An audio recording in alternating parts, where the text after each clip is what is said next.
Bonjour à tous, bonjour à toutes. Aujourd'hui, nous avons le plaisir d'être dans le village de Narcastet pour la conférence organisée par l'association Mensa à Aquitaine sur le thème des hauts potentiels intellectuels, aussi appelé HPI. Pour ce faire, nous avons la chance de recevoir deux intervenantes de renom, Nathalie Boisselier et Stéphanie Aubertin, qui travaillent quotidiennement sur le HPI et qui sont reconnues pour leur expertise. C'est parti, partons à leur rencontre.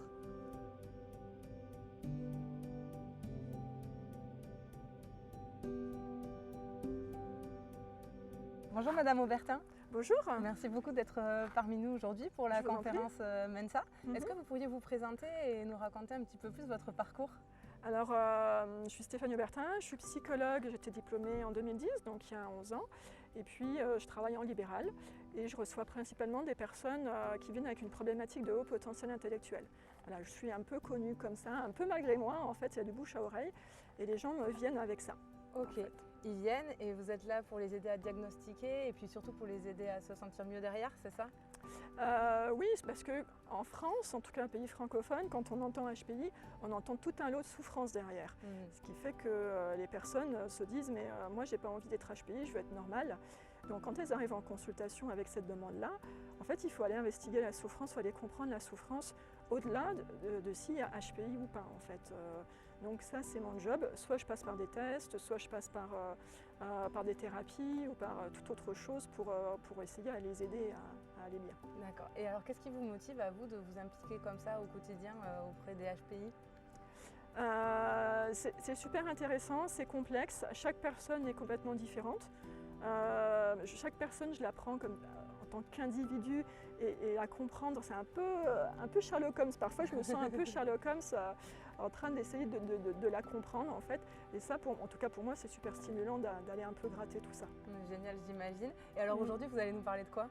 Alors aujourd'hui, je vais vous parler des mythes autour du haut potentiel intellectuel. Parce Il y en a que un paquet. voilà, comme je disais tout à l'heure, il y a beaucoup de choses qui sont véhiculées pays francophones, en tout cas derrière les personnes à haut potentiel intellectuel, donc avec une grande intelligence.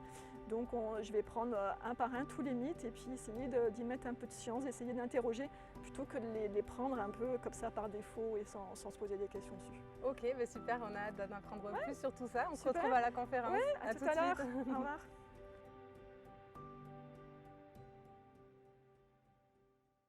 Je vais laisser la place à Arnaud, président de l'association, pour qu'il vous la présente. Bonjour et bienvenue à tous ici à Narcastet. Alors moi je ne suis pas aussi à l'aise que Louise, donc je vais prendre mes petites notes. Voilà, ça m'évitera de dire trop de bêtises. Donc je suis Arnaud Croisy, président de Mensa Aquitaine, et je vous remercie toutes et tous d'être venus ici pour assister à cette conférence sur le haut potentiel intellectuel. Mensa est une association de personnes HPI qui a été créée en 1946 à Oxford, donc qui a fêté ses 75 ans cette année, il n'y a pas très longtemps, au mois d'octobre. Elle comprend environ 140 000 membres à travers le monde dans une centaine de pays.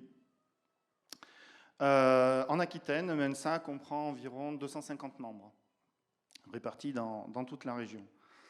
Donc cette étendue de Mensa à travers une centaine de pays permet de nombreux échanges à l'international. Et l'association a pour but de contribuer à la reconnaissance de l'intelligence sous toutes ses formes et de promouvoir dans un esprit de respect et de tolérance une intelligence collective.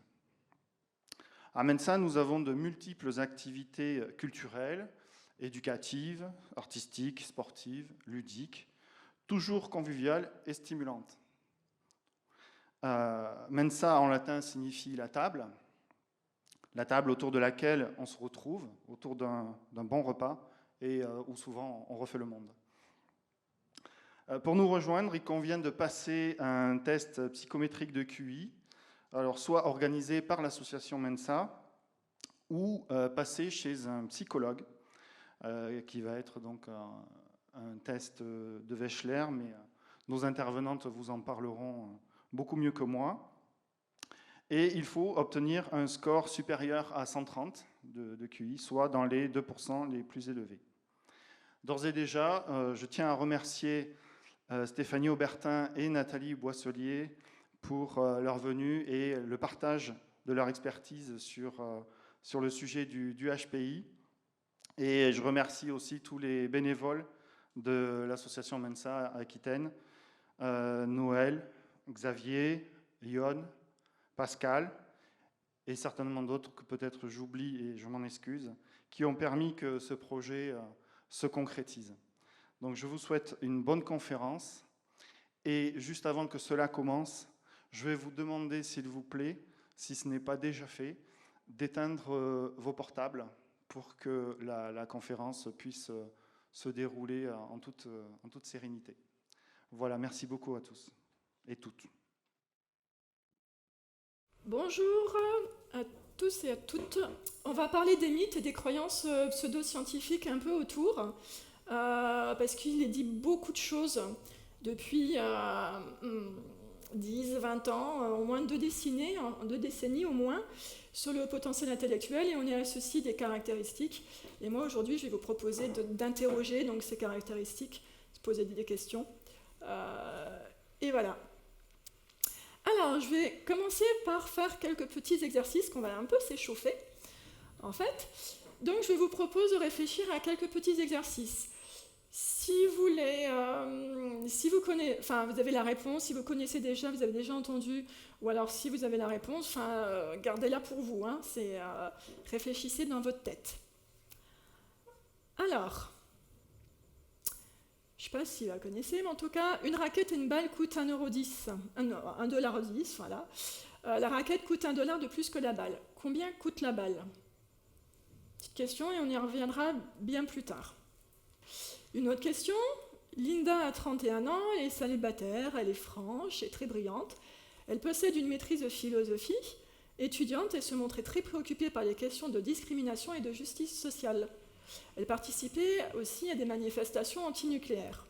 Selon vous, Linda a-t-elle plus de chances d'être guichetière dans une banque, ou alors guichetière dans une banque et active dans le mouvement féministe? On verra plus tard. Alors ici, je ne sais pas si vous connaissez, mais en tout cas, à votre avis, le petit carré gris là où est le A et celui où se trouve le B, est-ce qu'ils sont de la même couleur ou de la même luminance, du même gris, ou est-ce qu'ils sont différents?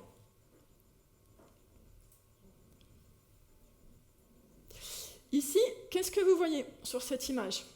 Spontanément, qu'est-ce que vous voyez? On verra plus tard, on aura la réponse plus tard, hein. Donc c'est histoire de s'échauffer un petit peu.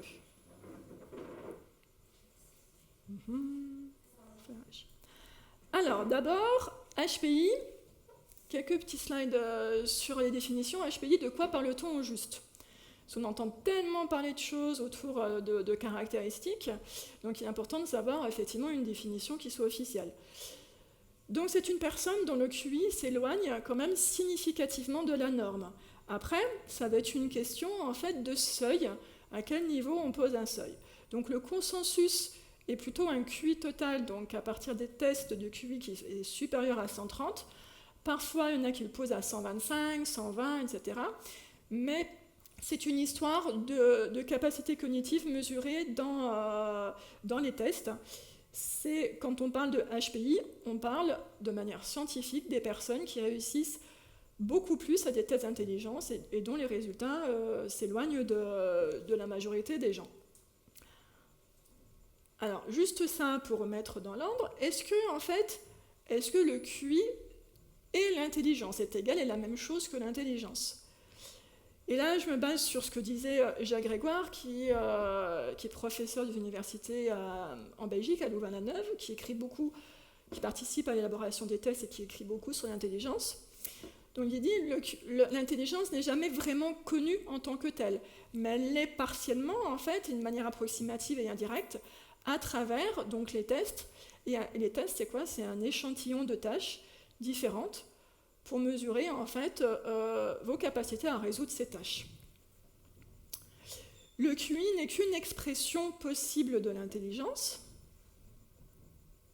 C'est un degré d'efficience à certaines tâches, en comparaison à un étalon, puisqu'il y a Il y a plus de 1000 personnes qui passent le test et qui servent d'étalonnage, donc de sujets à qui on compare.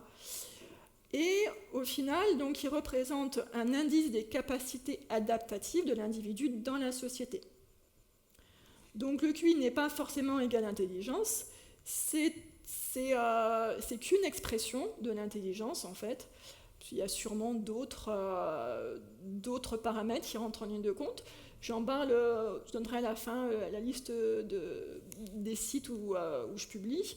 Donc selon moi, pour être, quand on dit intelligent dans la vie, pour moi il faut les capacités cognitives et puis il faut d'autres choses en fait pour d'autres paramètres, d'autres facteurs pour avoir un comportement dit intelligent, en tout cas. Donc, on va rentrer là, maintenant, dans le vif du sujet. Notamment, on va parler des caractéristiques vraiment. Donc, j'en ai sélectionné, j'avais préparé un PowerPoint plus long, puis il fallait bien que je fasse des coupes. Donc, voici un petit peu les mythes ou les caractéristiques sur lesquelles on va pouvoir revenir et on va s'interroger dessus. Pensée en arborescence, lucidité, intuition, doute, perfectionnisme, hypersensibilité, empathie, sentiment d'injustice, sentiment de décalage. Il fallait bien un petit peu en choisir. Donc la pensée en arborescence. Alors vous allez voir, il va y avoir à chaque fois dans mon diaporama, je posais des questions, en fait, je vais avoir une même trame, c'est-à-dire on se pose d'abord des questions, on interroge les choses. Moi, dans ma manière de fonctionner, dès que j'entends un concept, je me dis, tiens, qu'est-ce que c'est que ce concept? Parce que sinon, c'est ma représentation, c'est en fait mon histoire avec ce concept, qu'est-ce que j'entends derrière ce concept. Et du coup, ça peut être biaisé, soit par rapport à ce que d'autres entendent, ou soit par rapport à la science, à ce qui est utilisé en recherche. Donc, c'est quoi la pensée en arborescence? Est-ce que c'est avoir beaucoup de pensées? Est-ce que c'est avoir plusieurs pensées en même temps? Est-ce que c'est ne pas pouvoir s'arrêter de penser? Est-ce que c'est partir dans tous les sens? Pourquoi? Parce que on entend souvent ça dans les livres grand public sur le potentiel intellectuel, mais aussi dans les médias, sur les réseaux sociaux, on entend ça. Alors, moi je me pose la question, qu'est-ce que c'est? Et puis, alors là, ce qui est utilisé aussi, notamment ça c'était ce que disait Jeanne Siofachin qui a utilisé ce terme en premier. Donc elle disait, donc j'ai mis entre guillemets parce que ce sont des citations, activation rapide et simultanée de liens associatifs multiples, un foisonnement de la pensée, une pensée sans limite. Moi j'entends ça, je me pose encore d'autres questions. Et notamment il y avait ça aussi, ça a été beaucoup utilisé dans des conférences. Deux personnes, Jeanne Siofachin, d'autres, Olivier Revol, je sais que ça a été beaucoup utilisé pour montrer ce que c'était la pensée en arborescence. C'était dit, en fait, il y avait une phrase, l'explication c'était, qui était associée, c'était un enfant en primaire, il fait une dictée, on lui dit le bateau vogue sur l'eau. Et puis il a toutes ses pensées autour. Il y a, avant le bateau, c'était le seul moyen, il y a ci, il y a ça. C'est toutes les pensées qui découlent de la phrase « le bateau vogue sur l'eau ». Ok. Bon. Après, j'essaie de me poser les bonnes questions, en tout cas. Et notamment, qu'est-ce qu'une pensée? Est-ce qu'une pensée est uniquement verbale? Est-ce qu'une pensée peut être visuelle, sonore? Qu'est-ce qu'une pensée? Est-ce qu'elle peut être simultanée? Est-ce qu'en même temps, on peut avoir deux pensées est-ce qu'on se parle, si c'est verbal, est-ce qu'on se parle en même temps, dans chaque oreille, en fait? Est-ce que c'est une simultanéité ou est-ce que c'est une impression de rapidité?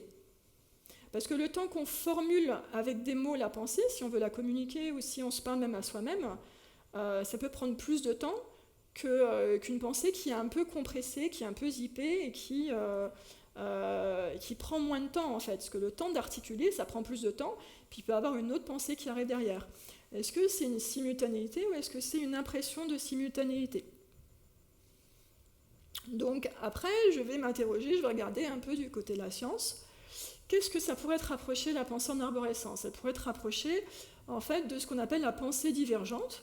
Donc avec une définition de Wikipédia, la pensée divergente, c'est un processus ou méthode de pensée qui est utilisée pour produire des idées créatives en envisageant de nombreuses solutions possibles. Donc c'est utilisé dans les recherches sur la créativité. Par exemple, on peut donner un trombone en disant, voilà, imaginez tout ce que vous pouvez faire avec un trombone. Puis on va voir l'originalité aussi de ce que vous proposez, puis aussi le nombre de réponses différentes possibles. Mais est-ce que c'est simultané aussi? Donc ça, c'est plutôt à rapprocher de ce qu'on appelle la pensée divergente. Et puis en fait aussi, manière un petit peu différente, mais que j'entends en fait en consultation, souvent quand on me parle j'ai la pensée en arborescence, quand j'interroge les personnes, en fait c'est ce qu'on appelle le vagabondage de l'esprit. Ils me disent, voilà, j'ai pensé à ci, puis à ça, et puis après j'ai pas réussi à m'arrêter. Donc le vagabondage de l'esprit, qu'est-ce que c'est? Ce sont des pensées que l'on a lorsqu'on n'est pas concentré sur une tâche en particulier. C'est justement, il fait appel au réseau du mode par défaut du cerveau. Donc ça veut dire par défaut, ça veut dire que tout le monde a, en fait, quand on n'est pas concentré sur une tâche, on a nos pensées qui partent. Et ça représente, en fait, selon les recherches, entre 25% et 50% du temps d'éveil. Et ça, chez absolument tout le monde. Pas chez ceux qui pensent trop, ou chez les HPI, ou quoi. Donc c'est le fait quand on part dans sa tête et quand on réfléchit, c'est par défaut, quand on n'est pas sur quelque chose en particulier, ça représente 25 à 50% de notre temps, quand même. Donc quand il y a des personnes qui se disent qu'elles veulent arrêter de penser, mettre le bouton stop, tout le monde pense en fait. Après, peut-être qu'il faut aller investiguer quels sont les types de pensées, la valence émotionnelle qu'il y a derrière, s'il y a des dépressions, l'anxiété, poser des questions là. Alors, effectivement, en consultation, on peut entendre je pars dans tous les sens, je passe du coq à l'âne.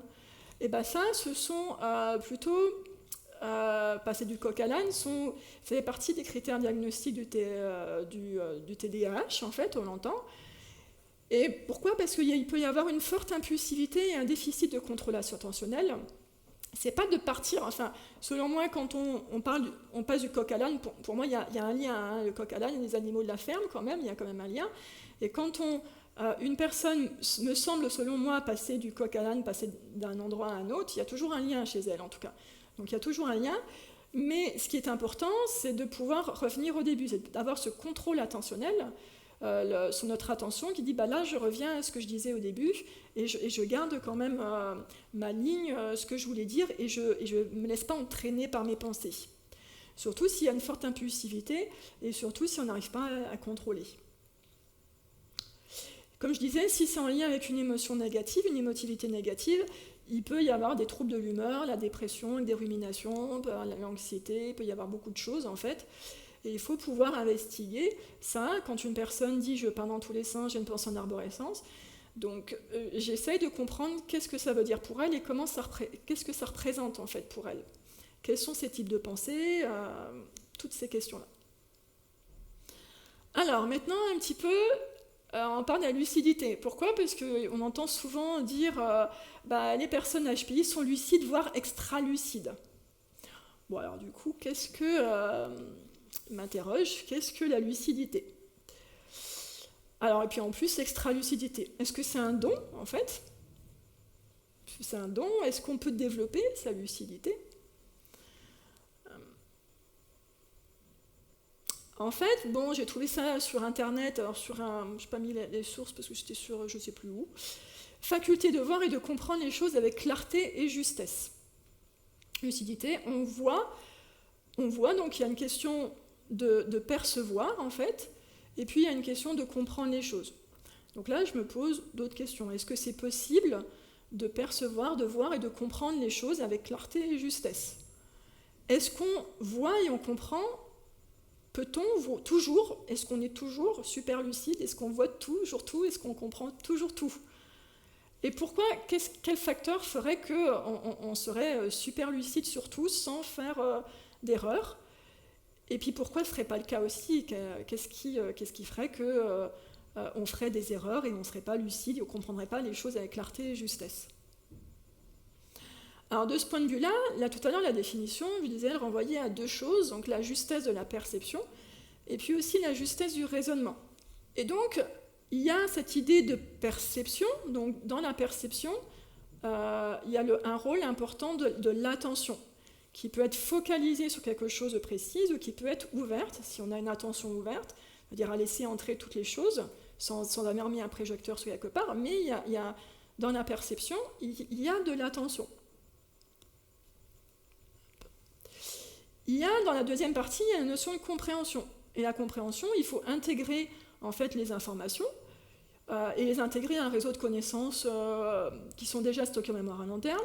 Il faut comparer les choses à ce qu'on connaît déjà, si tant est que ce qu'on a stocké est déjà juste. Et puis, il faut faire des hypothèses, il faut faire toutes ces choses-là. Et puis, élaborer une conclusion à la fin. Et ça, moi, ça me fait penser un peu à... Enfin, il y a du raisonnement, du coup, il faut raisonner. Et ça me fait un peu penser à tous les travaux qu'il y a sur la rationalité. On en parlera. Est-ce que les HPI, est-ce que quand on est intelligent, est-ce que quand on a un QI supérieur à 130, est-ce qu'on est rationnel surtout? Alors, est-ce qu'il y a un lien avec l'intelligence? Bon, étant donné le rôle de l'attention, des connaissances que l'on a déjà acquises, la comparaison quand on compare avec les informations, est-ce qu'on connaît déjà, qu'on les traite entre elles, il faut utiliser la mémoire de travail, il faut générer d'hypothèses, il faut synthétiser, donc évidemment tout ça, ça nécessite des capacités cognitives, des capacités intellectuelles qui sont suffisamment efficientes, donc il y a forcément un lien avec l'intelligence.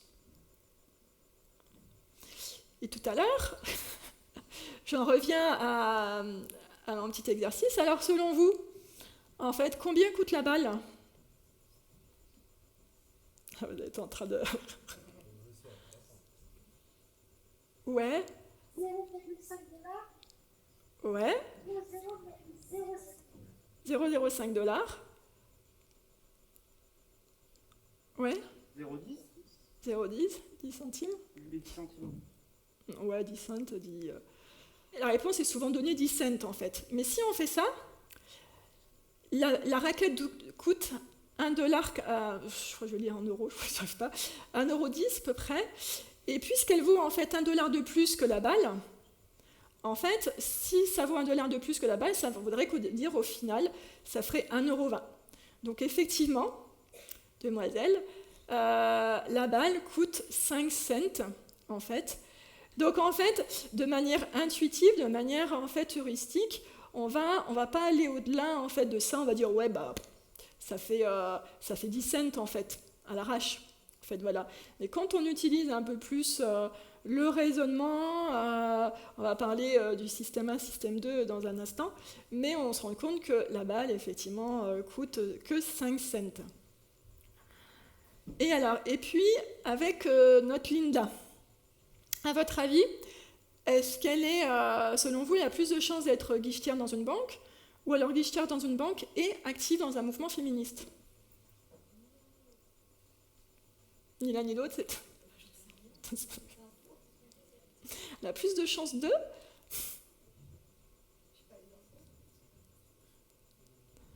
Des avis? Il n'y a plus personne qui ose se prononcer. Mais non, ouais, je viens pour le HPI, puis en fait, je me trompe. Oui. Ça dépend du taux de représentation de la population, parce qu'il n'y a pas autant de banquières que...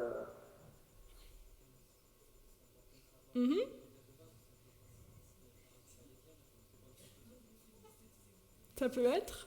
Oui. C'est pas tout simplement qu'il y a plus de chances qu'un des critères soit valable. C'est ça. C'est ça.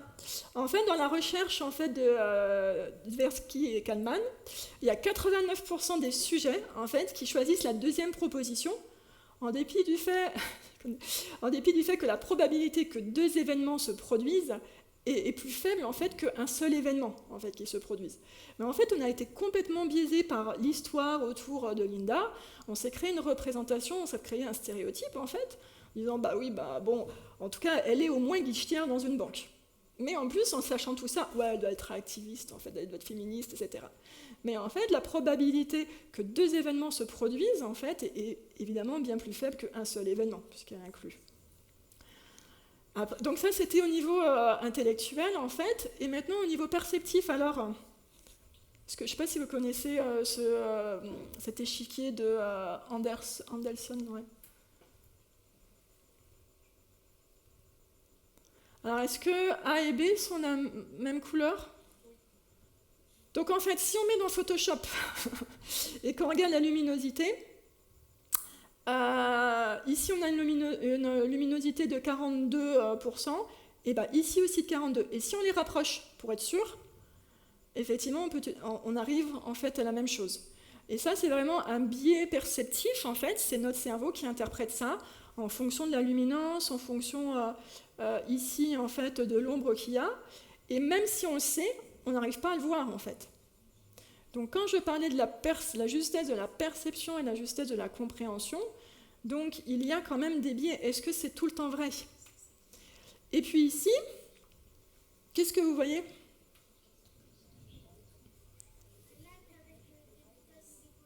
Tu vois un lac avec des montagnes, ok? Est-ce qu'il y a des personnes qui voient autre chose? Un visage. Un visage? Où ça? Sur la crête. Ici? Oui. D'accord. Alors en fait, c'est pas un lac. En fait, c'est un mur, ça. C'est un petit muret. Moi, j'ai eu du temps. Même avec, quand on me disait c'est un muret, mon cerveau, il voyait un lac, il n'arrivait pas à se détacher du lac. Et ça aussi, dans les biais perceptifs, même si c'est des images un peu entremêlées, un peu le vase, où on dirait une femme, etc., c'est-à-dire qu'il ne peut pas voir les deux en même temps. Et c'est super difficile. En fait, c'est juste un muret. Et pourquoi? Parce que, je vais le dire dans un instant, mais notre cerveau, il emmagasine avec ce qu'on connaît déjà. Et il compare, il fait des comparaisons, il interprète en fonction de ce qu'il connaît déjà. Et ce qu'il connaît déjà, c'est que ça doit être un peu l'écume, en fait. Puis là, c'est une couleur, effectivement, c'est la montagne qui se reflète.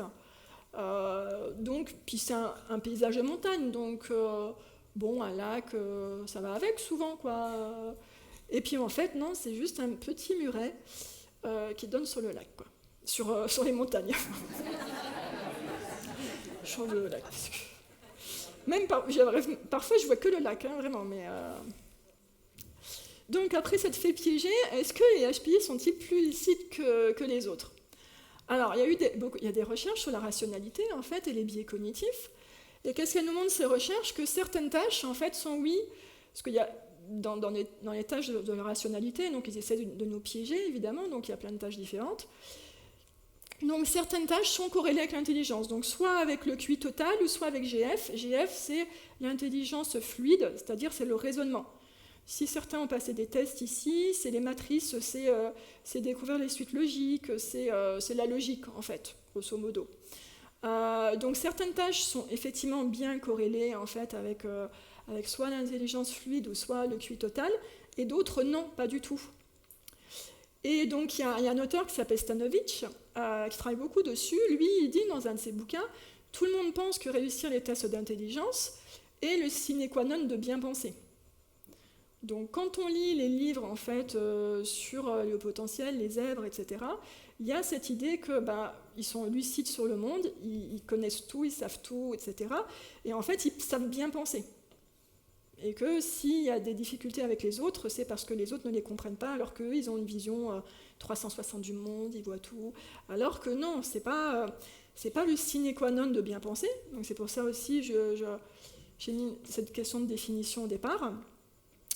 En fait, il disait, Stanovic, que l'intelligence fluide mesure en fait l'aspect critique du moteur du cerveau, mais pas la compétence du conducteur. Ça, c'est déjà utilisé en fait comme image. On a une Formule 1, mais on ne sait pas la conduire. Effectivement, c'est la capacité, mais ça ne veut pas dire qu'on va savoir correctement conduire. Donc, il disait, j'ai fait une petite traduction, en fait, il y a dans ces deux livres-là, là, c'est ce que les tests d'intelligence ratent, en fait, qu'il faudrait aller voir du côté de la rationalité, en fait.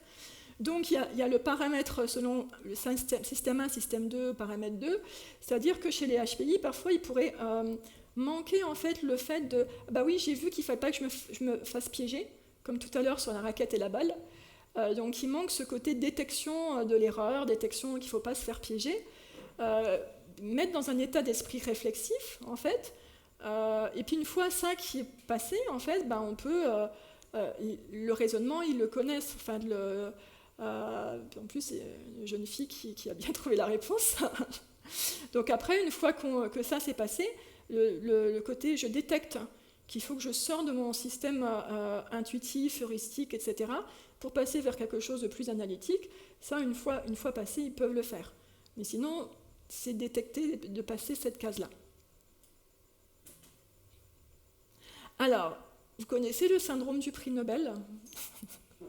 Donc, ce sont des anciens prix Nobel qui sont partis complètement en live, en fait, qui sont soit négationnistes, soit sur le climat, voilà, non, le climat ne se réchauffe pas, ou soit qui ont cru en des elfes, pour de vrai, hein, voilà, en plein de choses ésotériques, en plein de trucs, et pourtant des prix Nobel.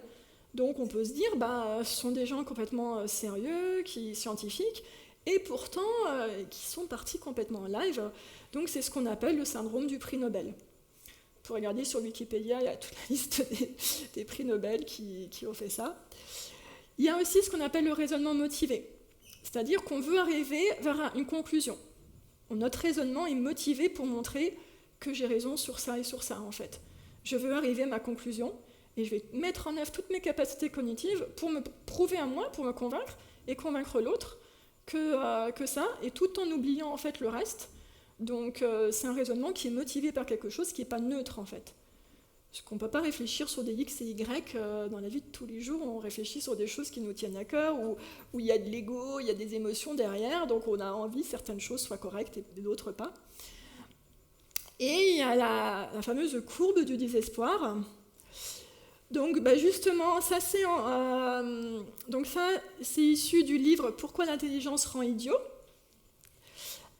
justement, qui explique tout ça. Donc là, il y a l'intelligence scientifique ordinaire. Alors, c'est pas le QI, j'ai pas exactement compris sur quoi c'était basé, mais c'est sur des questions scientifiques, en fait. Il faudrait que je regarde un peu plus, mais c'est en tout cas là-dessus.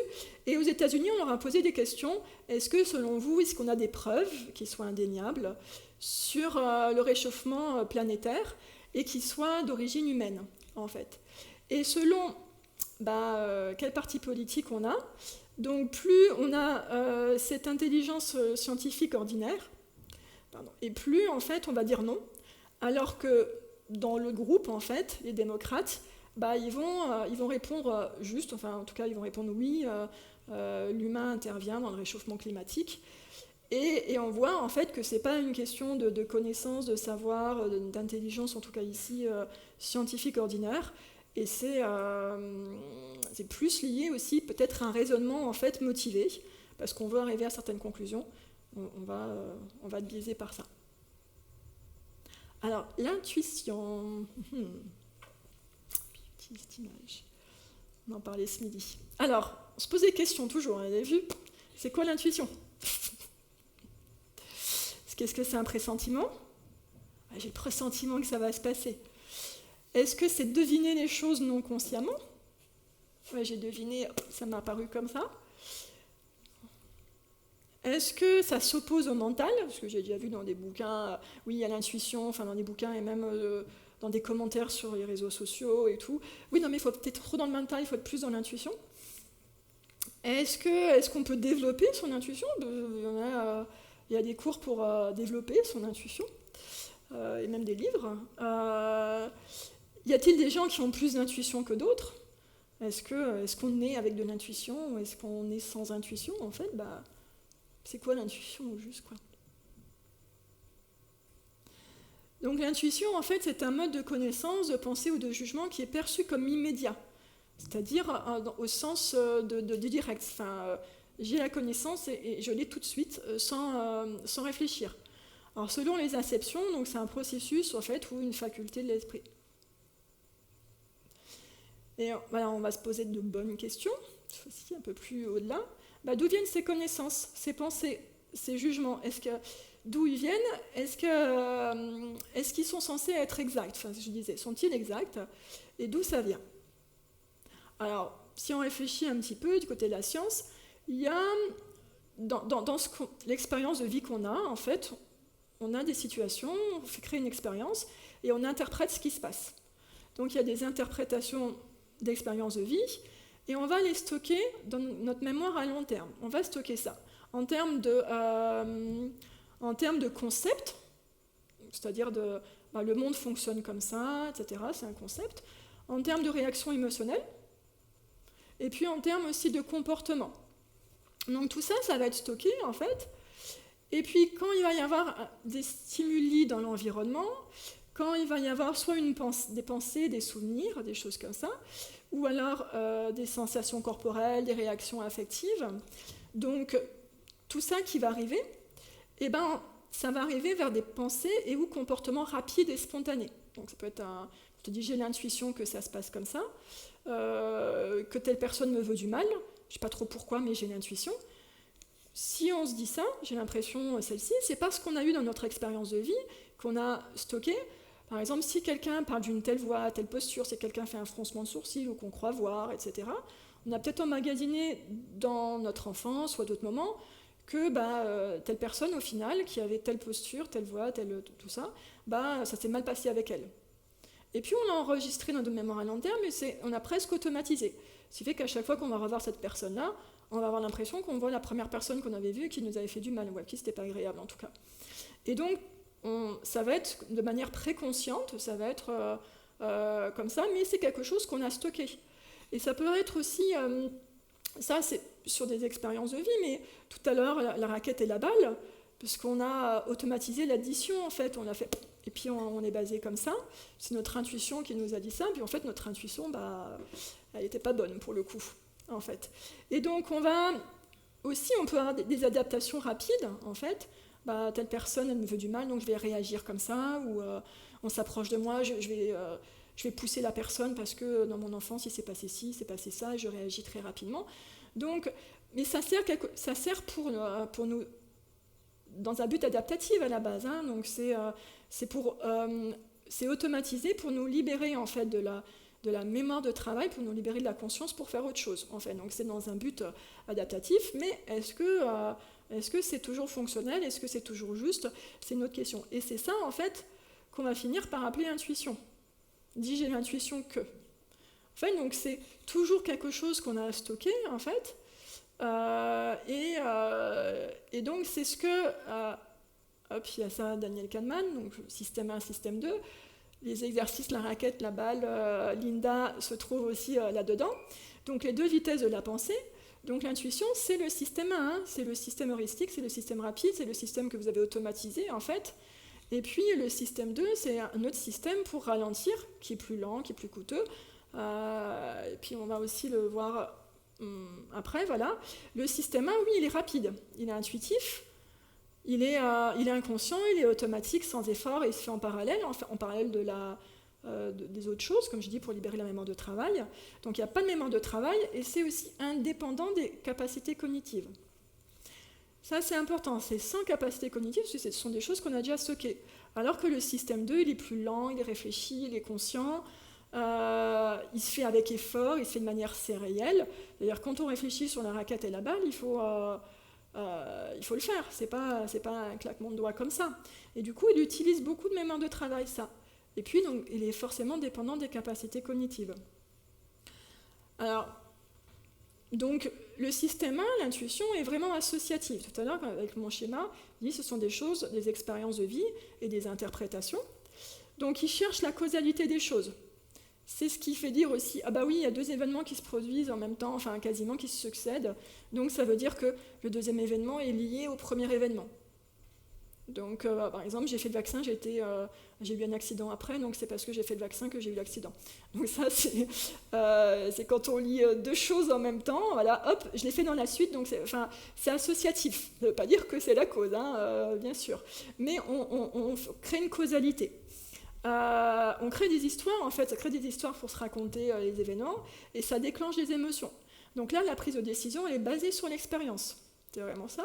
Alors qu'ici, elle est basée sur des règles, avec des concepts abstraits, avec quelque chose de très méthodique et de très rigoureux, et on prend la décision consécutivement, en fait, à ces règles qu'on a mis en place. Par exemple, si on additionne 10 plus 10, 7 plus 3, enfin, on n'a pas besoin de réfléchir, hein, on sait tout de suite que ça fait 20, parce qu'on a stocké en mémoire à long terme.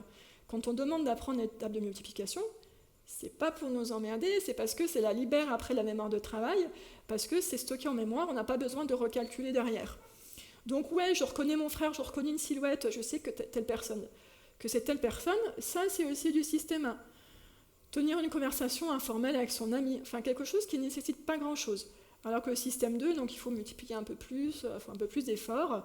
Quand on va décider d'investir l'argent, quand on va faire un choix qui est important, on va inventer un nouveau produit, tout ça, ça demande beaucoup d'efforts en fait. Et chacun a des avantages et des inconvénients. Donc les avantages pour le système 1, c'est qu'il y a une rapidité de réponse en situation de crise. Comme je dis tout à l'heure, il y a quelque chose d'adaptatif. C'est super nécessaire, en fait. On peut en faire des tâches routinières, répétitives, de manière aisée. Quand on apprend à conduire, au début, c'est galère. Hein, on met quelques temps, et puis après, on peut conduire tout en ayant une conversation à côté, sans faire attention au fait qu'on est en train de conduire. C'est vraiment... La créativité, quand on est créatif, c'est vraiment par association. Notamment, tout à l'heure, je parlais de la pensée divergente. Et puis, au niveau du système 2, donc ça permet la réflexion et l'examen d'une vue d'ensemble, des options, avantages, inconvénients quand vous décidez de quelque chose là-dessus. Donc ça permet de faire la logique, des maths, des stats, toutes ces choses-là. Et ça fonctionne bien pour ce qu'on appelle la pensée réductrice, c'est-à-dire réduire les choses, plutôt que diverger. Le système 1, l'inconvénient, c'est qu'il tire des conclusions hâtives qui ne sont pas forcément justes. On peut faire des erreurs qui ne sont pas détectées, corrigées, des hypothèses erronées, des mauvais jugements, des liens de causalité, comme je vous ai dit. Peut avoir des réponses émotionnelles qui sont inutiles. Si on a l'impression que l'autre nous veut du mal, alors l'autre n'a rien fait parce que juste il nous rappelle notre mère, parce que si, parce que ça... voilà. Le système 2, donc il demande du temps, il demande l'effort, il demande l'énergie. Ça peut générer de la fatigue, donc effectivement, chacun a ses avantages et ses inconvénients. Donc au final, l'intuition, c'est un état, c'est pas un trait. On ne peut pas dire à une personne qui est plus intuitive que quelqu'un d'autre. C'est vraiment on utilise tous ces deux systèmes, en fait.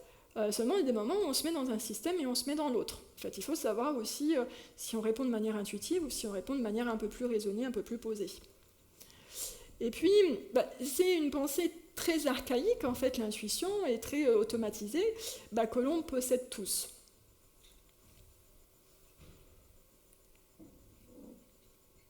Donc, est-ce qu'il y a un lien avec l'intelligence ? Quand on automatise certaines choses, certains processus, certaines connaissances, on arrive à des heuristiques, qu'on appelle des heuristiques. Quand je dis 7 plus 3, on sait que ça fait 10, c'est une heuristique, on n'a pas besoin de le calculer aussi. Donc là, quand on devient expert, on automatise certaines choses. Donc on peut être plus pertinent aussi, on est expert, mais en même temps, on sait que les experts peuvent mieux réussir que les novices certaines choses, mais aussi, il y a des recherches qui ont montré qu'elles peuvent échouer aussi par rapport aux novices.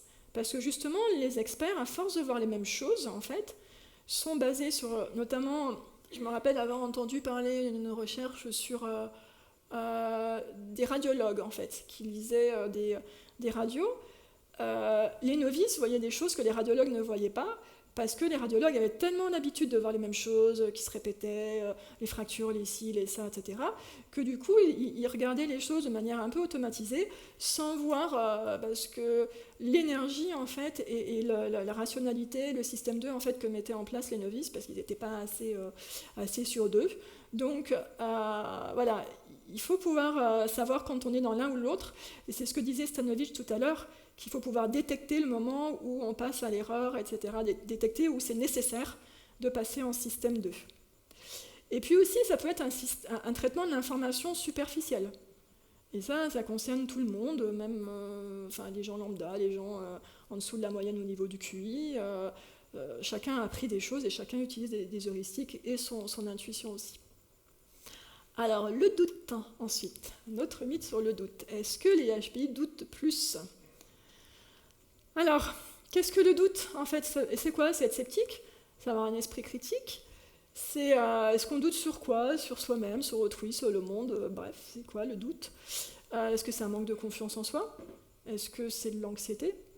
Moi, je me pose aussi beaucoup de questions. À chaque fois que j'entends quelque chose, je pose plein de questions.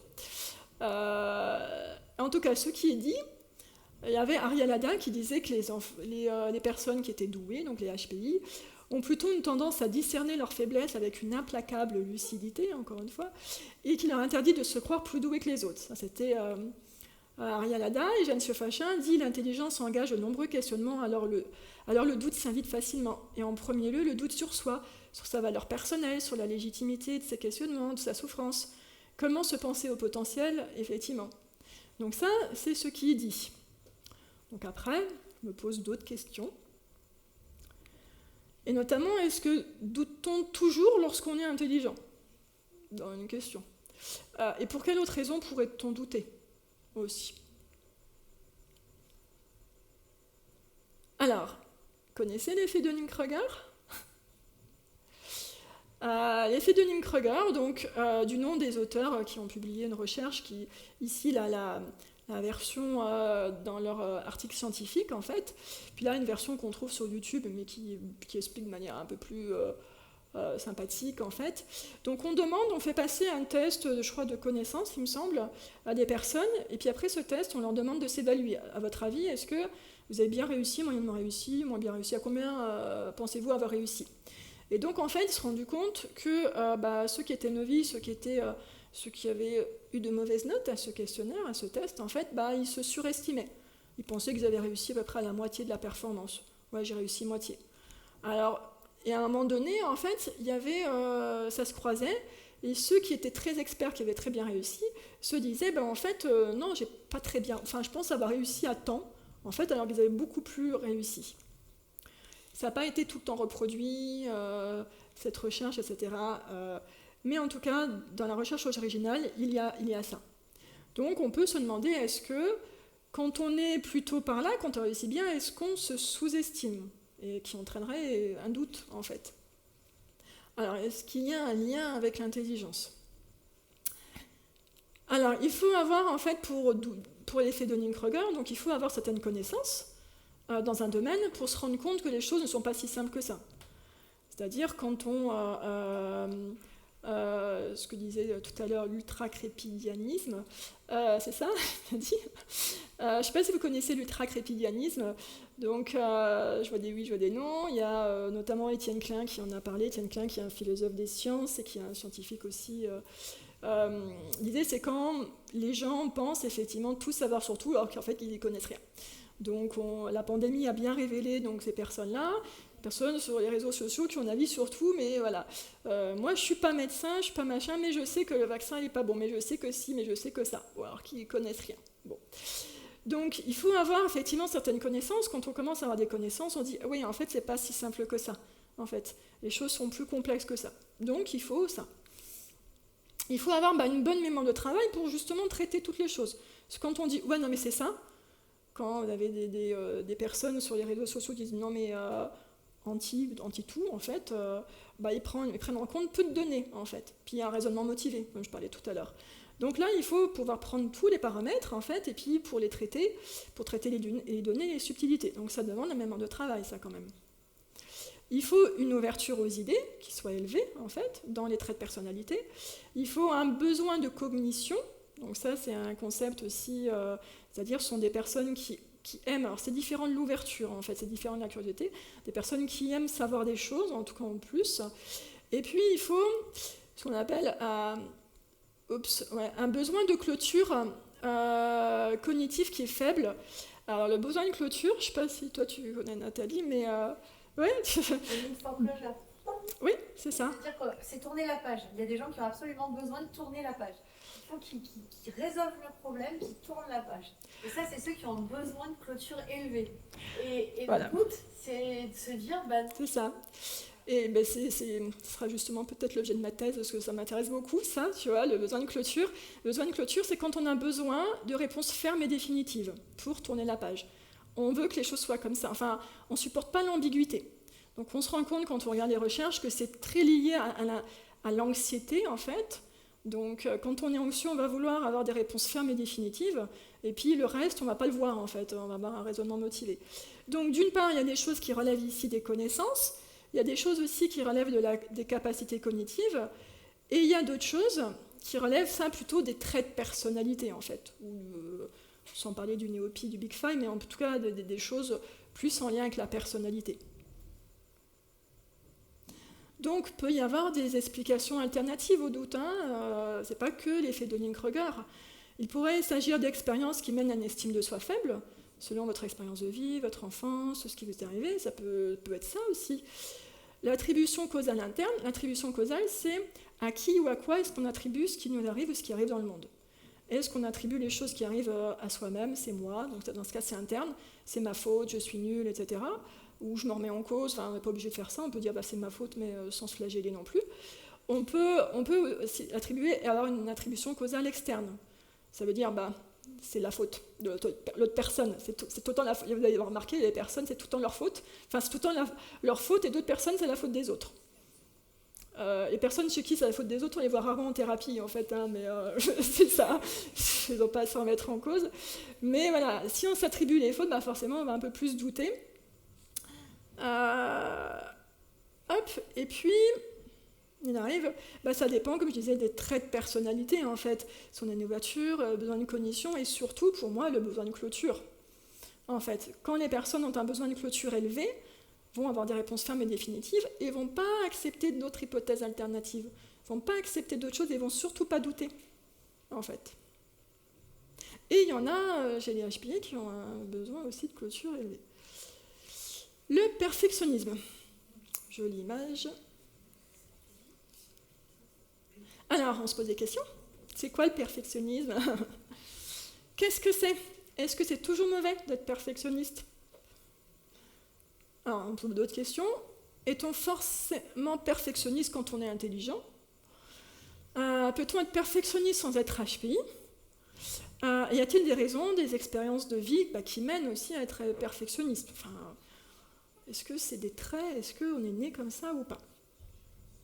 Alors, le perfectionnisme, en fait, ça consiste à se comporter comme si la perfection pouvait et même devait être atteinte. C'est une définition de Wikipédia. C'est pas forcément pathologique, il peut être sain, il y a un perfectionnisme sain, c'est-à-dire de vouloir faire les choses correctement.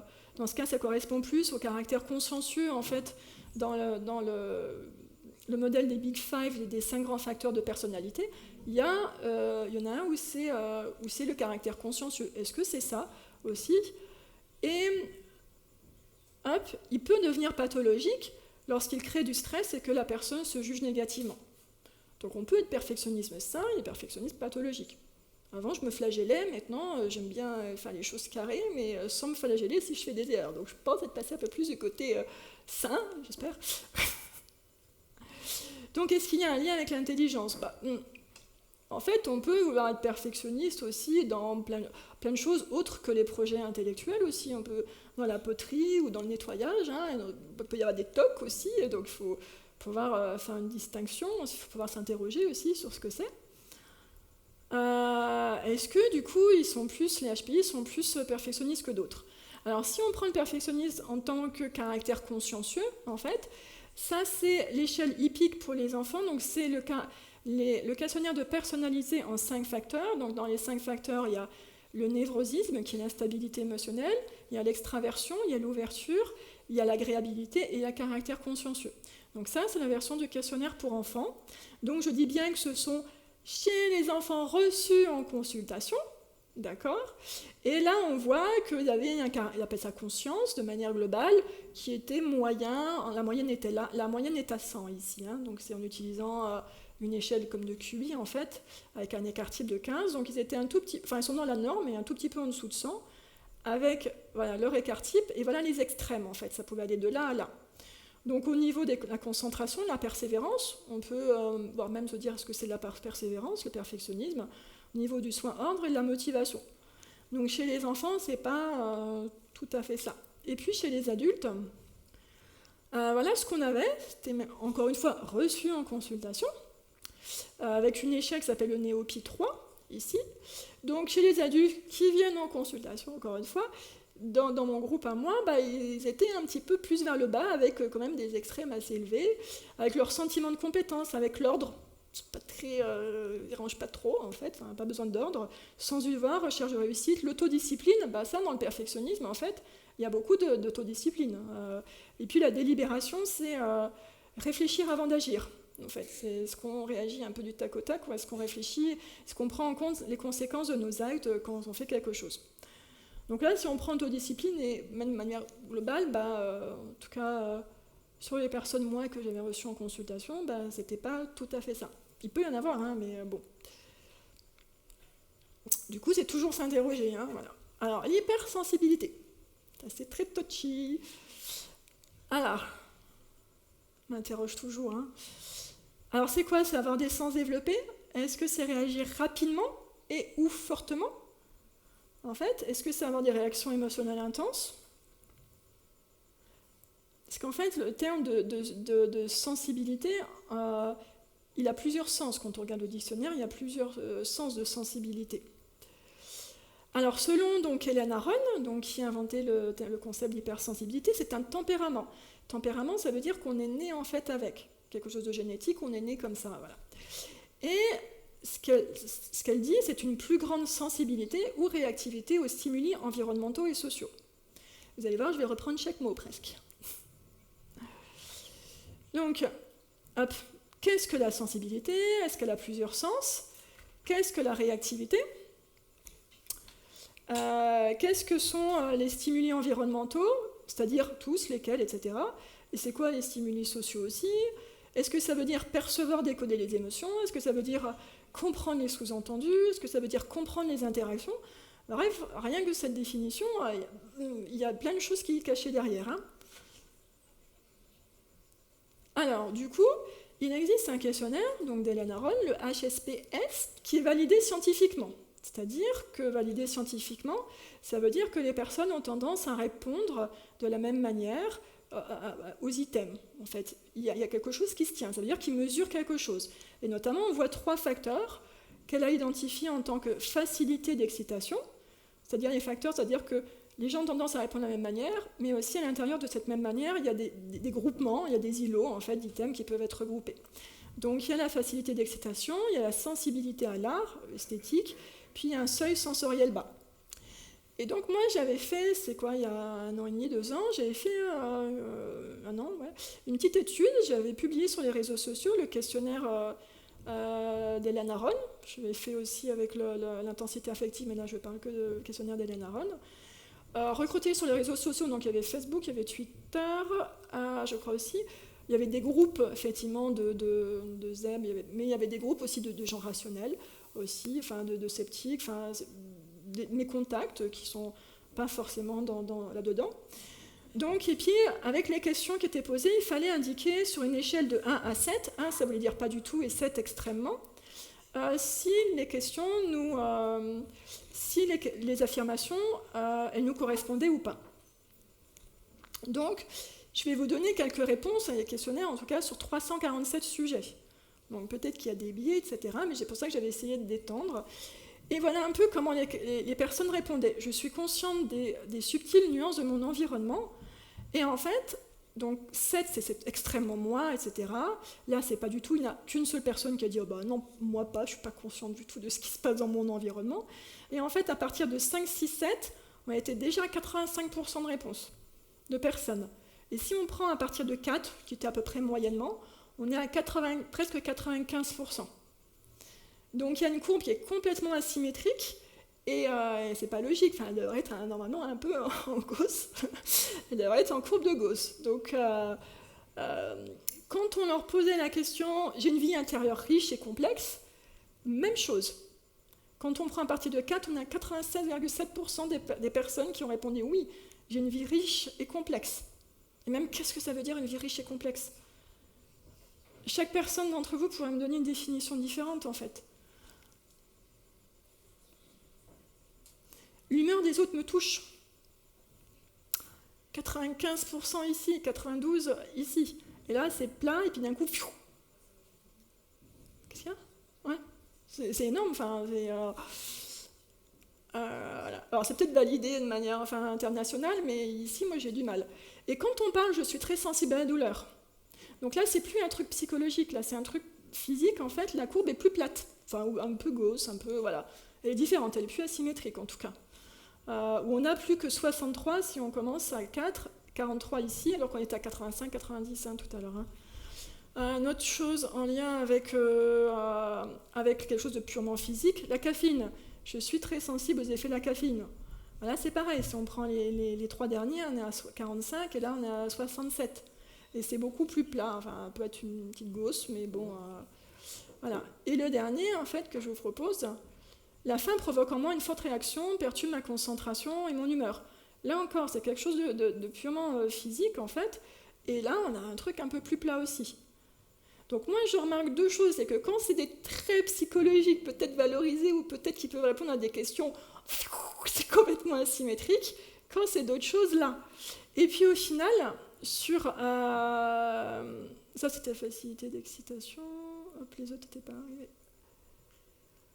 La moyenne du questionnaire, c'est de faire plein d'autres choses, mais là, je vous donne que ça. Donc là, on a la sensibilité à l'art, parce qu'il me disait qu'il y avait sensibilité à l'art, à l'esthétique, facilité d'excitation et puis seuil sensoriel bas, mais au niveau du total, sur 7 points, d'accord, la moyenne était de 5,227. Donc ce qui est extrêmement élevé, ce qui est beaucoup plus élevé que les autres recherches en fait, qui ont pu être données. Est-ce que c'est les réseaux sociaux? Bien qu'Hélène Aron a validé aussi son questionnaire sur les réseaux sociaux, elle a fait une recherche là-dessus. Donc moi, ça me laisse un peu perplexe. Et j'analyse, en fait, je me pose toujours les questions sur qu'est-ce que ça veut dire chaque terme, en fait. Donc là, on est une plus grande sensibilité ou réactivité aux stimuli environnementaux et sociaux. Donc je vais m'intéresser à ces 2 choses-là. En plus, il y a un « ou ». Alors, est-ce que sensibilité et réactivité, c'est la même chose? Question. Alors, on peut percevoir des stimuli, parce que quand on regarde la sensibilité, là, au niveau sonore, au niveau des appareils photo, des pellicules, il y a ceux qui font de la photo, on voit qu'il y a une sensibilité plus ou moins. C'est le seuil, c'est la plus faible intensité qu'on est capable de percevoir. Donc, mais ça, c'est différent. C'est pas la même chose qui réagir fortement, en fait. Si vous avez un radiateur qui détecte, enfin un thermostat du radiateur qui détecte en fait un changement d'1,5 degré, je suis là qu'il est obligé de réagir, et s'il réagit en mettant 10 degrés de plus, ça c'est la réaction en fait, et ça c'est la sensibilité. Donc c'est pas parce qu'il y a une sensibilité, c'est-à-dire pouvoir discriminer quelque chose de fin en fait, qu'on va pouvoir réagir fortement. Je ne sais pas que le radiateur il fonctionne comme ça. Et la sensibilité, effectivement, il y a soit le seuil sensoriel en fait, qui détecte le stimulus faible, mais ça peut être aussi la capacité à discriminer 2 stimuli qui sont proches entre eux. Quand on parle d'un test, le test de QI, on parle de sensibilité aussi. Dans les extrêmes, est-ce qu'on est capable de sensibiliser des personnes qui sont proches? Et notamment, c'est la grande difficulté aussi, parce que dans le côté des HPI, il y a tellement peu de personnes qui sont dans les extrémités qu'on ne peut pas les discriminer finement. En tout cas, c'est pour ça qu'il y a des épreuves qui sont plafonnées, on ne peut pas aller au-dessus de 160, etc. Donc ça, c'est une question de discrimination entre 2 stimuli ou 2 personnes, etc. Donc ça, c'est les questions que je me pose ici. Maintenant, plus grande sensibilité ou réactivité à tout ce qui est environnemental. Donc les stimuli environnementaux, alors en fait, il y a bien avant, voyons, c'est une vision un peu moyenâgeuse, parce qu'avant, on pensait qu'on réagissait un peu pareil, le monde nous envoyait des informations, en fait, et puis on vibrait un peu à la même fréquence face à tout type de stimuli. Et ça, maintenant, on sait quand même que maintenant la science a évolué, la médecine a évolué, et puis on sait que c'est pas si simple que ça. Dans le questionnaire d'Hélène Aron, c'est pour ça qu'elle mettait tout ce qui était émotionnel, tout ce qui était lié au sens, tout ce qui était lié aussi à la caféine, à la douleur, parce que pour elle, c'était des sens, en fait, tout ça. Et c'est comme si c'était un peu la même chose, comme si on mettait tout dans le même paquet. En fait, on sait qu'on a des systèmes avec des neurotransmetteurs et des choses qui sont différents, en fait, qui réagissent différemment, qui n'utilisent pas les mêmes neurotransmetteurs, les mêmes, voilà. Donc maintenant, on sait que c'est pas pareil tout le temps. Donc il y a tout à l'heure nos biais perceptifs, hein, d'accord? Donc quand on pense voir des choses, parfois nos sens nous trompent. Et la perception, en fait, n'est qu'une reconstruction, ce que je disais tout à l'heure, par rapport à ce qu'on a déjà stocké et qu'on connaît déjà. Donc, dans l'environnement, on peut être biaisé. Sur la perception en tant que reconstruction, donc il y a ce bouquin, ici, Le cerveau était bête, où c'est très bien expliqué, en fait, que en fait, quand on va percevoir quelque chose, tout de suite, on l'associe, en fait, le cerveau associe à ce qui est déjà stocké en mémoire, et pour dire, bah, voilà, c'est ça. Et il y a plein d'exemples là-dessus, très bien aussi, qui expliquent ça. Et du coup, si je me parle, tout à l'heure, j'en avais parlé aussi de tout ce qui était stimuli sociaux. Est-ce que c'est percevoir, décoder les émotions? Est-ce que c'est comprendre les sous-entendus? Est-ce que c'est comprendre les interactions? Tout ça, ça fait appel à des fonctions cognitives supérieures, en fait. Détecter des émotions, comprendre les situations, et c'est aussi lié à ce qu'on appelle les compétences émotionnelles. Et il y a un rôle important de l'attention. Porter notre attention sur quelque chose. On sait que les anxieux ont des biais perceptifs, des biais attentionnels. Ils vont être plus sensibles au regard, si j'étais anxieuse sociale, je serais tétanisée, enfin je pourrais parler, mais j'essaierais de regarder vos signes de désapprobation. En fait, j'aurais mon attention qui portait sur chacun de vous pour voir s'il y a un regard qui ne va pas. Donc il y a un biais de perception et d'attention en fait chez les anxieux, donc on sait que l'attention a un rôle important. Et notamment, il y a une grande tirade aussi, le fonctionnement de notre attention exerce une influence considérable sur ce que nous voyons, contrairement à ce que l'on pense. Nous ne voyons jamais la réalité telle qu'elle est. En effet, voir la réalité telle qu'elle est impliquerait que nous puissions traiter la totalité de l'information apportée par nos 5 sens à chaque instant. Alors évidemment, notre cerveau n'a pas la puissance, en fait. Il ne peut pas faire tout ça, ce n'est pas une caméra. Il va donc faire une sélection de ce qui se passe devant lui. Et si on prend l'information visuelle, sur les 10 milliards de bits qui frappent la rétine à chaque instant, seuls 100 bits d'information arrivent à la conscience. Entre le point d'entrée, la rétine, et l'arrivée à la conscience, l'information est donc réduite de 10 millions de fois. Et la manière dont cette réduction va s'opérer, en fait, est influencée par nos gènes, évidemment, la capacité d'attention, par notre personnalité, nos états d'humeur, etc. Quand on a une certaine humeur, on va plus voir certaines choses que dans une humeur neutre, en fait. Donc l'attention joue un rôle très important.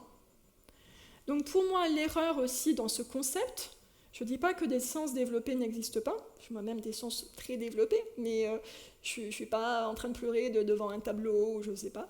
Donc il y a l'oubli de la cognition, de la vision du monde et de tout ça, de tout ce qui fait quand des personnes viennent en thérapie. Donc c'est tout comment on interprète les choses, en fait, comment on a créé nos expériences. Il y a l'idée d'une sensibilité qui est juste et objective, comme si on voyait tout et comme si on était neutre, comme si on était une caméra, comme si on était quelque chose de neutre. L'idée de sens, voilà, je disais l'idée de sens développé et du retrait, parce qu'elle dit que quand on a des sens développés, on peut pouvoir se mettre en retrait parce que c'est trop d'informations en même temps qui arrivent. Donc là, c'est lié à l'attention, mais tout ça, ça existe dans la littérature. Il y a des noms différents. Il y a le niveau d'excitabilité, il y a le système BIS et BAS, donc c'est Behavioral Inhibitory System et Behavioral Activation System. Donc ça, c'est quand on est plus inhibé, c'est quand on est plus actif, en fait, vers les autres. Ça s'appelle augmenteur des réducteurs, système nerveux fort et système nerveux faible. Donc ça existe déjà, en fait. Ça, quand on a des sens développés, quand on se met un peu en retrait. Donc ça existe déjà, mais le reste, sensibilité à l'art et toutes ces choses, non. Alors, du coup, qu'est-ce que ça mesure si c'est validé, en fait? Les gens ont tendance à répondre de la même manière. Ok, mais qu'est-ce que ça mesure? Il y a une bonne consistance interne, comme on dit. Donc, alors, selon moi, d'accord, ok, c'est mon interprétation, je me pose des questions. Il peut y avoir un mélange de BIS, donc d'inhibition et d'activation. Il peut y avoir du névrosisme, c'est-à-dire instabilité émotionnelle. Il peut y avoir de l'intensité affective. Donc, l'intensité affective, c'est un concept aussi où des personnes ont beaucoup d'émotions, qu'elles soient positives ou négatives. Et ça, il y a la littérature dessus. Et on voit qu'il y a des biais aussi d'interprétation où on tente nous-mêmes à monter notre émotion aussi. Est-ce que c'est une croyance en nos ressentis? Parce qu'il y a des recherches qui montrent aussi que quand on dit qu'on ressent quelque chose, quand on demande de compter notre battement de cœur, etc., donc on n'est pas super juste en fait là-dessus. En fait. Donc c'est une croyance aussi en ces ressentis. Bon, ça peut être un peu tout ça, en fait. L'empathie. On dit oui, les HPI sont très empathiques. Alors qu'est-ce que l'empathie? Est-ce que c'est se mettre à la place de l'autre? Est-ce que c'est ressentir ses émotions? Est-ce que c'est être une éponge émotionnelle? Il y en a qui disent moi je suis une éponge émotionnelle. Est-ce que c'est éprouver de la compassion pour quelqu'un? Quand on dit dans le langage courant, oui, moi cette personne, je suis empathique. Enfin, souvent c'est j'éprouve la compassion en fait, c'est dans ce sens-là. Donc qu'est-ce que réellement? Alors la définition scientifique, alors je ne lance pas les vidéos, mais il y a, selon Alain Berthoz, en fait, qui est au Collège de France, là il est au Collège de Belgique, mais c'est une imposture scientifique. Tout ce qu'on entend en fait sur l'empathie, c'est une imposture scientifique. Vous pouvez regarder, hein, ça dure des heures, hein, ça, tant qu'on n'a pas le temps. Et puis aussi, quelqu'un qui a fait une thèse avec lui, qui est Bérangère Thiriou, qui explique aussi ce qu'est réellement l'empathie, en fait, pour la différencier, vous allez voir, de la sympathie ou de la contagion émotionnelle. Donc du coup, elle explique, donc ça vient de l'allemand, je n'ai jamais fait 1 minute d'allemand dans ma vie, donc ça vient de l'allemand, qui signifie sentir dans, et donc c'est la capacité à se mettre à la place de l'autre sans transfert de sentiment. Et c'est différent de la sympathie, où c'est sentir avec. Et ça, c'est tout à fait important. Quand on dit oui, non mais je suis empathique, parce que j'ai ressenti les émotions de l'autre, je suis une éponge, etc., c'est pas l'empathie, telle que définie. Et elle dit bien l'empathie est un état et non un trait. Comme tout à l'heure pour l'intuition, etc., c'est une capacité dans laquelle on se met et c'est pas un trait. Alors du coup, pour différencier, c'est tiré aussi des recherches, l'empathie, en fait, on se met à la place de l'autre. On reste soi-même, alors que dans la sympathie, on a nous-mêmes, en fait, l'autre qui rentre dans nous-mêmes, en fait, pour ressentir. Ça, c'est quand vous êtes dans un stade de foot ou je ne sais pas quoi, ou dans un concert, on sent l'énergie de la foule, en fait, et puis on part avec, voilà. Donc ça, c'est la sympathie, vraiment, c'est pas de l'empathie. Quand un film vous fait pleurer, vous êtes avec c'est de la sympathie aussi. Et du coup, une toute petite expérience, je vais demander de faire comme moi. D'accord ? Vous allez faire la même chose que moi. Sans réfléchir. Ok ? Descends de mon piédestal. Faites comme moi sans réfléchir tout de suite. Ok ? Donc, si vous êtes parti de ce côté-là, vous êtes dans la sympathie. Si vous êtes parti là-bas, vous êtes dans l'empathie. Vous avez bien vu, même les réponses, les personnes qui ont pointé là, il y a eu un petit moment de décalage par rapport aux autres personnes qui sont parties par là. Parce que dans la sympathie, elle est automatique. Alors que l'empathie, il faut s'arrêter, il faut inhiber et partir de l'autre côté. Donc là, on est dans l'empathie, on va à l'inverse, et la sympathie, on va dans le même sens, en fait. Donc, c'est vraiment la sympathie, c'est un processus multidimensionnel. C'est pas, oui, on est empathique ou pas, et très intégratif. Il y a des processus automatiques. Oui, il y a les neurones miroirs. On parle beaucoup des neurones miroirs, mais il n'y a pas que ça. Donc ça, c'est automatique. Il y a des processus vestibulaires et visuospatiaux. Alors, je vous ai enlevé toutes les aires cérébrales, tout ça. C'est-à-dire que quand vous êtes allé là-bas, vous êtes mis à ma place. Vous avez fait ce truc-là de vous retourner, en fait. Donc ça demande des capacités visuospatiales. Il faut maintenir la conscience de soi, parce qu'il ne faut pas être l'autre. Il y a des processus émotionnels, évidemment, pour comprendre l'émotion, tout ça. Il y a des processus cognitifs de plus haut niveau, comme la théorie de l'esprit. Et puis aussi des processus autorégulateurs sous-tendus par les fonctions exécutives. C'est pour ça que vous avez vu les personnes qui ont pointé là et là, il y avait un délai, en fait. Donc, parce qu'il y a l'inhibition, il y a tout ça qui rentre en ligne de compte. Et y a-t-il un lien avec l'intelligence ? Uniquement si les fonctions exécutives sont bien développées. Évidemment, une fonction exécutive, c'est tout ce qui ne peut pas nous empêcher de sortir des automatismes, justement. Et si la personne est impulsive, si la personne, par exemple, TDAH, donc trouble de l'attention avec hyperactivité, impulsivité, donc si la personne est impulsive avec une forte réactivité émotionnelle, non, il y a plusieurs recherches qui ont montré que les personnes qui avaient des difficultés à contrôler leurs émotions manquaient d'empathie et de comportements, en fait, prosociaux. Et ça, c'est unanime, en fait, il y a pas mal de recherches dessus. Donc quand on dit, même moi, je suis HPI, j'ai des difficultés, je suis HPI, on va tomber là-dedans, mais j'ai beaucoup d'émotions, etc., et donc c'est pour ça que je capte les autres. Non, c'est incompatible. Pourquoi ? Parce que quand on... Je ne sais plus si je l'ai mis, ouais, non, j'ai pas mis, mais quand on est pris dans nos émotions, on est vraiment pris dans les émotions. Vous avez vu le temps qu'il vous a fallu pour faire ça ? Il faut pouvoir se décentrer de soi-même, réguler ses émotions pour aller vers l'autre, en fait. Et ça, quand on a des émotions fortes, c'est pas possible. Il y a ce qu'on appelle aussi dans la recherche un biais d'égocentrisme émotionnel, c'est-à-dire c'est la tendance à donner à l'autre, à attribuer à l'autre l'émotion qu'on a nous, en fait, à partir du moment. Donc, c'est ça. Sentiment d'injustice. Donc, est-ce que sentiment d'injustice, est-ce que c'est transgresser les règles ? Mais alors, quelles règles ? Est-ce que c'est quand les règles sont inconstantes ? Voilà des questions. Est-ce que c'est un comportement qui diffère notre vision du monde ? Est-ce que c'est parce que vous avez une vision, les gens doivent se comporter comme ça? Est-ce que du coup, comme j'estime que les gens doivent me tenir la porte quand ils sortent ou je sais pas quoi, peu importe, doivent débarrasser la table, est-ce que si l'autre fait pas ça, est-ce que c'est une injustice? Est-ce que c'est différent? Est-ce que moi, ce que j'estime juste, est-ce que ça l'est pour l'autre aussi?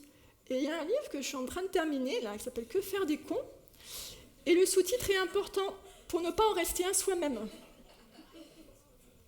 Parce qu'il y a beaucoup de livres sur la connerie, mais pour critiquer les autres. Mais en fait, est-ce que quand on impose... Enfin, c'est tout le temps l'autre le con, vous avez remarqué. Forcément, nous, on n'est pas cons. Mais en fait, peut-être que nous, on est cons pour l'autre.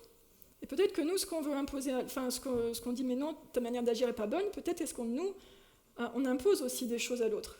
Donc, est-ce que c'est juste ou pas? Donc, du coup, il y a ce qu'on appelle la croyance en un monde juste, qui existe, qui est étudié en fait dans la recherche. Il faut aussi prendre une prise de perspective de l'autre. En fait, il y a ce fameux besoin de clôture, hein, évidemment. Quand on a clôture élevée, quand on aime que les choses se ferment et définitives, qu'on ne se remet pas en cause. Et la flexibilité aussi pour prendre l'autre, pour envisager d'autres façons de faire. Donc, il y a ça. Est-ce que les HPI ont-ils plus de sentiments d'injustice que les autres? Vous connaissez le procès Nuremberg. Voici les QI des 16 de Nuremberg. En fait, donc, énormément de gens, enfin, une bonne moitié est au-dessus de 130, d'autres qui touchent les 130, etc. Il y en a très peu qui sont une QI à peu près dans la norme, mais les 16 qui étaient au procès de Nuremberg, eh ben, ils étaient tous, ou quasiment, à 90% surdoués. Donc HPI. Pour le coup, l'injustice, enfin voilà, les règles, machin, c'était pas des comportements prosociaux, hein, super top en tout cas. Et on va finir sur sentiment de décalage. Alors, c'est quoi le sentiment de décalage? Pour quelle raison est-ce qu'on peut se sentir en décalage? Et d'autres questions. Est-ce qu'on est en décalage en tout lieu? Alors ici, c'est des personnes tous testées, elles étaient intéressées par une thématique. Est-ce que tu es en décalage? Est-ce que ça dépend du groupe? Et sur quelle base est constitué le groupe? Et un groupe est-il toujours homogène, en fait? Alors, du coup, que faut-il pour être intégré dans un groupe que l'on a choisi aussi? Ce sont d'autres questions. Alors, tout ça, alors, c'est toutes les différences qui peuvent, individuelles qui peuvent agir, intervenir dans un comportement social. Donc, il y a des choses qui relèvent de la sphère interpersonnelle, il y a des choses qui relèvent de dispositions, en tout cas motivationnelles, liées au soi, des choses liées à des dispositions émotionnelles et des choses liées aux dispositions cognitives. Donc, qu'est-ce qui fait qu'on va être intégré dans les différences de comportement social?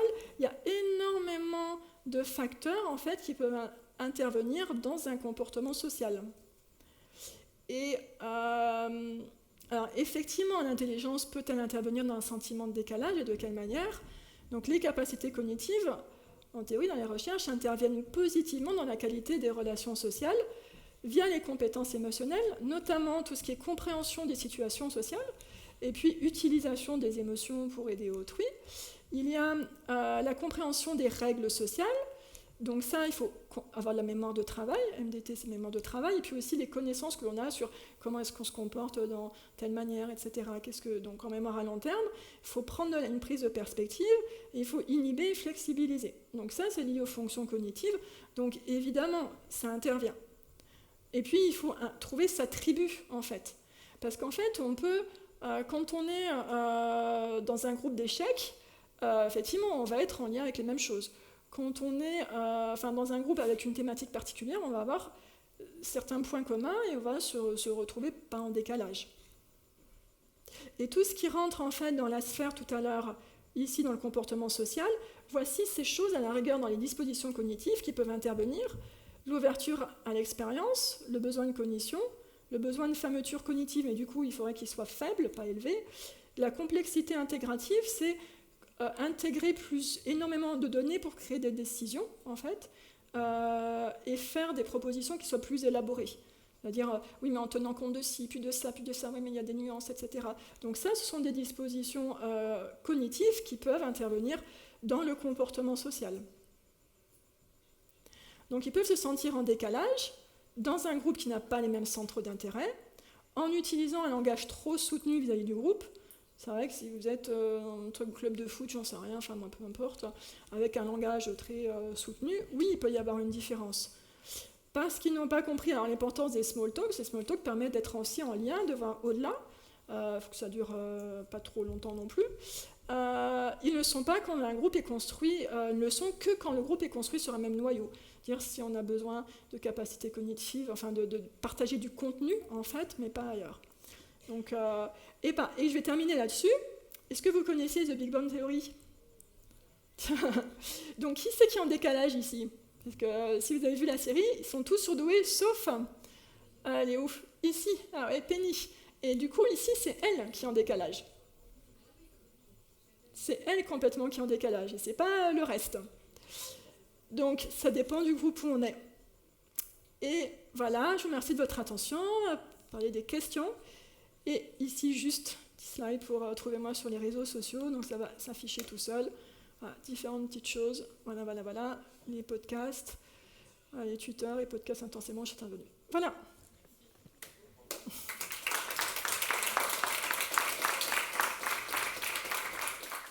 Merci Madame Aubertin. Si vous avez des questions à lui poser, c'est le moment. Je vous ferai passer le micro que je vais aller chercher là-bas. Bonjour. En fait, j'ai deux questions. La première, c'est sur la slide où vous reliez l'intuition et novice-expert.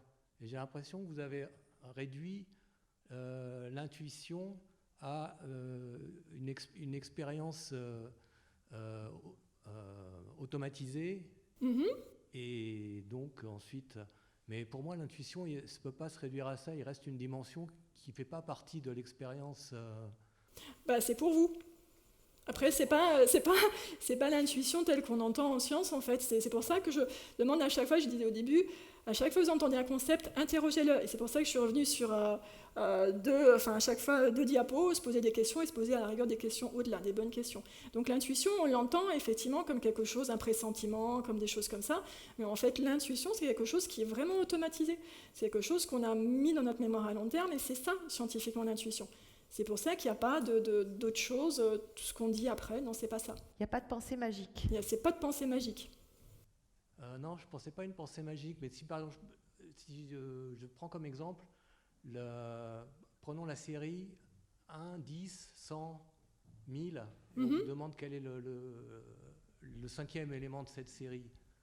Quelqu'un qui a un petit background en mathématiques, il va dire c'est simple, je multiplie par 10 à chaque fois. Mais une autre personne pourra dire, qui ne connaît pas ça, pourra très bien dire, moi je regarde la façon dont c'est agencé et je vois qu'on rajoute un 0 à droite à chaque fois. Mais dans la suite, vous pourrez dire, je ne sais plus c'était quoi 10 000 le dernier, vous pourrez dire 10 001, parce qu'en fait la suite on pourrait dire, ça c'est aussi des choses, des biais aussi, où on pense qu'on rajoute par exemple si on dit 2, 4, 6, continuer la suite, il y en a qui disent 8, et en fait parce qu'on a induit, on a pensé que c'était des chiffres pairs qui augmentaient du coup de 2, mais peut-être que c'est 9, parce que ce qu'on voulait dire c'était des chiffres qui augmentent au fur et à mesure. Mais ça c'est pas l'intuition en fait. Mais c'était du raisonnement là, tout ça. C'est du raisonnement, ouais. Ouais. Bon, je suis pas d'accord, mais. Ok. Et donc. Vous avez le droit d'être pas d'accord. Hein. Ouais, non, mais je suis pas convaincu. C'est ça que je veux dire. Et la deuxième remarque, c'est à propos du syndrome Nobel. Oui. En fait. Je ne comprends pas déjà pourquoi est-ce qu'on croit que tous les prix Nobel, ils ont un super QI. C'est certainement faux. Bon, je ne crois pas qu'il y ait d'études là-dessus. Et en plus, la façon dont sont sélectionnés les prix Nobel, il y a des biais de partout. Hein. Il y a moins de femmes parce qu'il y avait un complexe de supériorité. Ils sont limités à 3 par prix, donc il vaut mieux mettre 3 hommes que 3 femmes, enfin bon, etc. etc. Donc après, que les gens partent de façon non scientifique, mais dans leur relation personnels ou en groupe, ils partent complètement débiles. Bon, c'est quelque chose de possible. En fait, dans le syndrome du prix Nobel, c'est aussi des personnes, après peut-être le prix Nobel de la paix, peut-être, qui est un peu en dehors de la science, en fait. Mais en fait, on attribue, aux personnes qui ont un prix Nobel, on attribue un argument d'autorité. On dit, il a eu un prix Nobel, donc il est donc c'est un scientifique en fait. Il y a l'argument d'autorité qui est derrière. Et on dit, telle personne-là est scientifique, donc elle sait répondre, elle sait se poser des questions, elle est rigoureuse dans le raisonnement, etc. etc. Et en fait, non, c'est pour ça qu'on appelle le syndrome du prix Nobel. Parce qu'il y en a qui peuvent... Les prix Nobel ne sont pas forcément... n'ont pas forcément un esprit rigoureux, en fait, ils peuvent tomber dans des croyances ésotériques, dans des autres croyances, en fait. C'est juste ça. Il y a toute une liste sur Wikipédia de gens qui sont... Pour ça, je dis qu'ils sont partis en live, en fait. Voilà, donc c'est pas parce qu'on a eu un prix Nobel, c'est pas parce qu'on a eu, à la rigueur, un diplôme, une autorité, c'est pas parce qu'on a une autorité, en fait, qu'on a forcément juste et on a forcément un raisonnement qui est juste. C'est ça que ça dit, en fait. Ok, merci. Bonjour. Bonjour. Alors moi, j'ai eu l'impression qu'il y avait, que vous disiez beaucoup ce que n'était pas le haut potentiel. Et la question qui me vient à l'esprit, c'est du coup, est-ce qu'il y a des caractéristiques qu'on peut rattacher au haut potentiel ?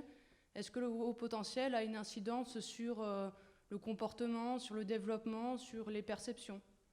Alors ça, ma collègue parlera aussi d'autres choses. Moi, là, je voulais parler effectivement des mythes autour, parce que donc, c'est pour ça que j'ai mis 2 diapos au début sur qu'est-ce que le haut potentiel. Officiellement, c'est une question de QI, c'est un concept psychométrique, en fait. Ce sont des personnes qui ont des ressources cognitives, des capacités cognitives largement supérieures à la moyenne, en fait. Et après, tout ce qui est attribué dans les bouquins, tout ça, en fait, moi en consultation, je vois des gens qui arrivent en disant voilà, je suis comme ça, je suis empathique, etc., et qui projettent, qui sont pas ce qu'elles disent être, en fait, enfin ce qu'elles pensent être. Après, il y a l'effet Barnum, il y a tout ça.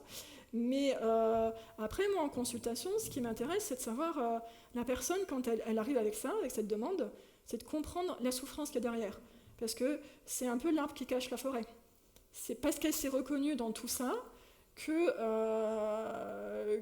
y a une souffrance, en fait. Donc du coup, moi, je vais creuser derrière. Mais ce n'était pas l'objectif de la conférence aujourd'hui. C'était, moi, je voulais démystifier un peu, en fait. Moi, en fait, je les vois tous différents. Pour moi, c'est... je suis venue à dire qu'il y a presque pas de HPI. Enfin, voilà, c'est des capacités cognitives, mais qui sont comme tout le monde, en fait, selon moi. Je m'intéresse à l'individu, à son fonctionnement. Et pas essayer de le rentrer dans des cases et va donner des caractéristiques. Voilà.